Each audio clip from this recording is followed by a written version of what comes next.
Assalamualaikum warahmatullahi wabarakatuh. Salam bunga sepasang. Kali ini saya akan bercerita, memberikan kisah tentang teknik tertinggi bersih. Apa teknik tertinggi? Kalau di persilatan itu umumnya disebut jurus, ya jurus terampuh dari PD di perisai diri apa?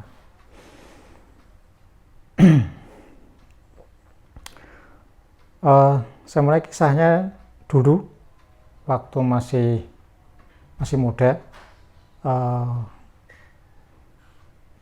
ya kira-kira umur 20-an, 20 berapa? Likuran 21, 22 gitu. Masih mahasiswa, 20, masih mahasiswa.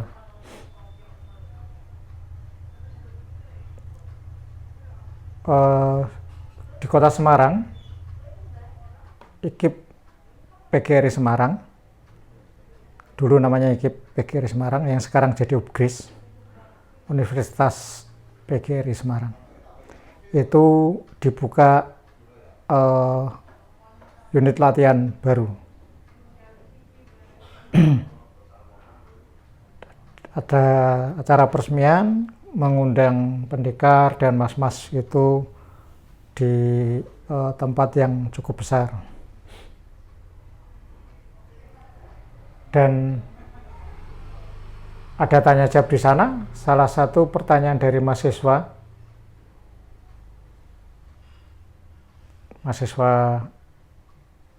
IKIP PGRI itu adalah apa jurus andalan atau teknik andalan, teknik ampuh di perisai diri. Saya yang sudah lama latihan, mungkin juga senior-senior yang itu tersenyum, tertawa. Saya ikut tersenyum, meskipun saya tidak mudeng waktu itu. Anggapan kami, teknik silat di perisai diri itu tidak ada yang ampuh. Justru tidak ada yang ampuh. Semua teknik itu mesti ada kelemahannya. Tidak ada teknik pertahanan yang sempurna nutup semua badan, enggak, karena tangannya cuma dua. Tidak bisa nutup atas, nutup bawah, terus tidak ada yang terbuka, mesti ada yang terbuka. Tidak bisa dua tangan melindungi semua badan, tidak bisa. Mesti ada, tidak ada teknik yang sempurna. Justru itu di perisai diri. Makanya kalau ditanya teknik yang paling ampuh, tidak ada. Semua teknik ada kelemahannya. Pukul pendeta, ya buka pintu pertahanan yang lain, menyerang dan membuka pintu pertahanan lain. Nutup tidak bisa ditutup semuanya. Tutup atas, buka bawah, tutup bawah, atas, buka, tutup kanan, kiri, buka, tutup kiri, kanan, buka, seperti itu, karena tangannya cuma dua. Jadi tidak ada konsep di teknik silat perisai diri, teknik gerakan terampuh apa, tidak ada. Kalau berdasarkan teknik asli, urut-urutannya dari Mlewes, Kontol, Garuda, Harimau, Naga, Satria, Pendeta, Putri. Putri itu tertinggi. Tapi di perisai diri itu tidak memakai itu dari awal, maksudnya tidak memakai urut-urutan itu, dari awal sudah diajarkan kombinasi. Perisai diri itu kombinasi. Teknik perisai diri itu kombinasi. Jadi setelah satria pendeta, orang tidak satria melulu, tidak putri, tidak putri yang naga, istilahnya seperti itu. Jadi kita itu sudah kombinasi, itu pun tidak disebutkan itu tekniknya ampuh, enggak. Tetap ada kelemahannya, enggak ada yang tidak ada kelemahan, semuanya ada kelemahannya.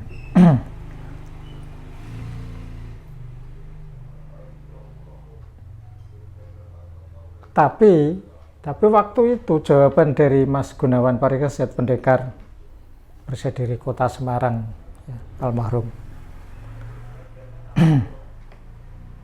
itu menjawab bahwa ada jurus andalan, dan kami semua yang sudah latihan, sudah lama latihan, istilahnya seperti itu. Loh, ada toh.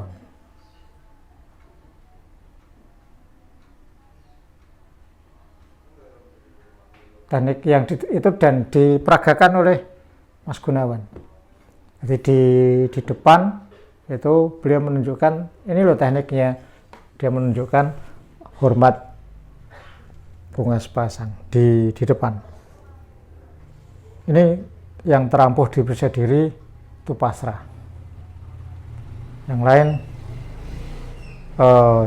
ya tertawa gitu. Tidak jelas karena pemahaman pasrah itu seperti apa. Karena orang umumnya bilang pasrah itu diem, padahal tidak sih.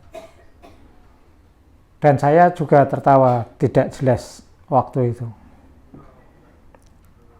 Kok bisa, masuk tekniknya hormat bunga sepasang terus sudah selesai.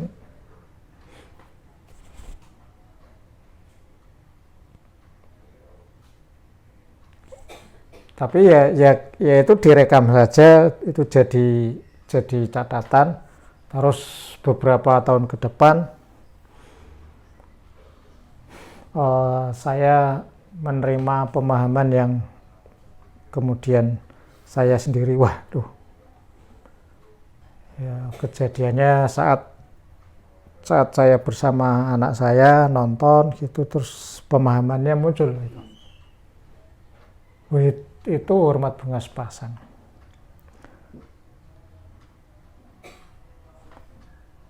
Jurus tertingginya itu memang pasrah. Nah, pasrah itu definisinya seperti apa? Itu ternyata ya ndak bisa diuraikan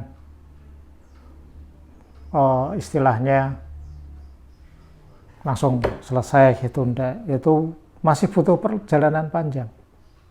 Tapi saya waktu itu mulai memahami, oh ya, hormat bunga sepasang itu seperti itu. Wah, ada penjelasan macam-macam. Banyak yang sudah itu seperti itu. Tapi pemahaman pelaksanaan seperti apa lain-lain. Mungkin juga pemahaman yang saya dapat tidak benar, tidak sama. Jadi tidak harus bahwa saya yang benar, enggak. Jadi ini hanya menurut saya. Berdasarkan yang saya terima, saya kemudian membuat kesimpulan, oh iya memang hormat bunga sepasang. Pasrah. Pemahamannya pasrah itu enggak diam. Pasrah diam itu kalau pasrah ke orang. Kalau kamu pasrah ke orang, itu kamu diam saja, tidak boleh ikut-ikut. Harus manut orangnya itu. Kamu pasrah menyerahkan pembuatan meja ke orang, ya kamu tidak usah ikut-ikut, diam aja. Biar orang itu mengerjakan meja sampai selesai. Jadi ya kamu tinggal terima, itu pasrah. Pasrah. Waktu zaman Belanda itu pasrah itu dianggap diem, kamu diem aja, pasrah aja. Yang ngurus negara biar Belanda. Kamu udah usah macem-macem, asal makan aja kan cukup. Itu zaman penjajahan seperti itu. Nggak usah macem-macem, diem aja. Lalu pasrah yang dimaksud di teknik silat Persadiri apa? Pasrah yang dimaksud itu pasrah kepada Tuhan Yang Maha Esa. Maka hubungan teknik silat dengan gerak dengan rohani itu jelas sangat erat. Di Persadiri tata gerak, tata nafas, dan tata rasa, olah rasa. Itu satu kesatuan, tidak terpisah. Karena pasrah itu, hormat bunga sepasang pasrah itu pasrah kepada Yang Maha Kuasa. Pasrah kepada Yang Maha Kuasa itu mengharuskan kita bergerak.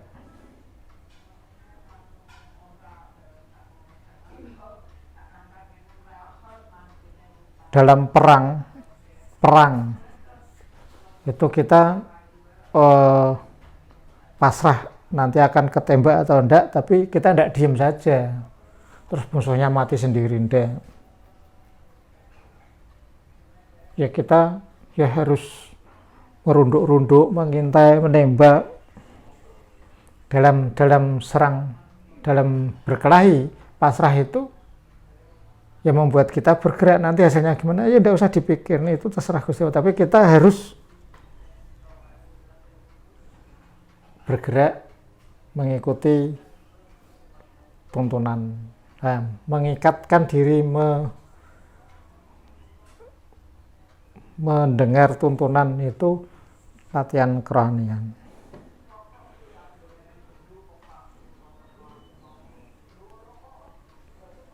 Itu yang kemudian membuat kesimpulan, berarti hormat bunga sepasang itu berarti ya harus latihan kerohanian, latihan rasa.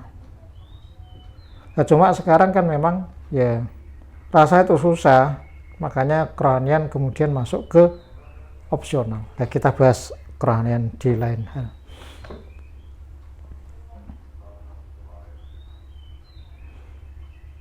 Yang kemudian kita cari itu ya hormat bunga sepasang tadi. Hormat bunga sepasang itu pasrah ngikuti kehendak Yang Maha Kuasa. Tahu dari mana kehendak Yang Maha Kuasa? Jangan katanya. Latihan kerohanian itu bukan katanya, itu harus dipelajari, dilatih, diikuti terus sampai ini loh. Dirasakan, dilakukan, diamalkan sampai ilmu dipelajari seperti itu, tidak cuma mendengarkan katanya pendekar A, katanya pendekar ini, katanya kamu mengerjakan atau tidak. Ya, hormat bunga sepasang itu ya dikerjakan terus, dirasakan.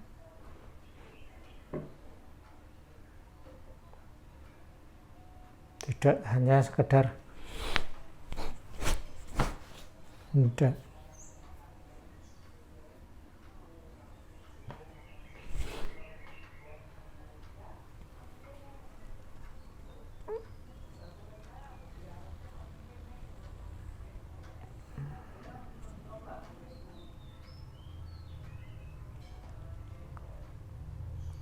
Itu saya belum, tapi ya sudah makin mantap gitu aja, makin paham terus. Sudah jadi belum, masih jauh, tapi konsep pemahamannya sudah dipegang bahwa pasrah itu seperti itu. Kamu harus bergerak, harus hidup itu bergerak. Kalau tidak bergerak itu mati. Konsepnya sesederhana itu. Wong urip obah, urip itu obah, gerak. Wong mati diam. Orang meninggal, wong mati ora obah. Yen obah medeni bocah.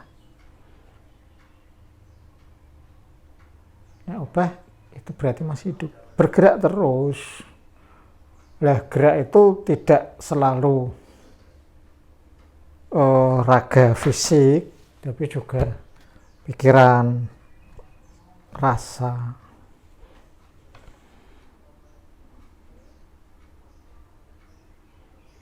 Masih banyak yang dipelajari. Itu sekedar pemahaman dulu saya dapat, saya kemudian mulai berlatih hormat bunga sepasang, hormat bunga sepasang, dan harus berulang-ulang ratusan ribuan kali.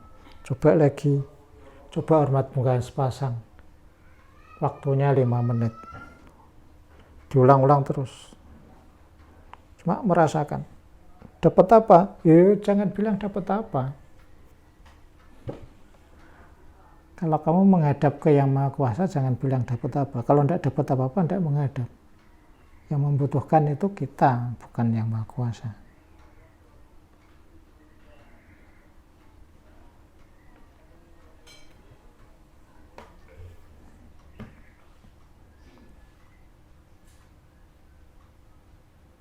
Selamat berlatih. Assalamualaikum warahmatullahi wabarakatuh.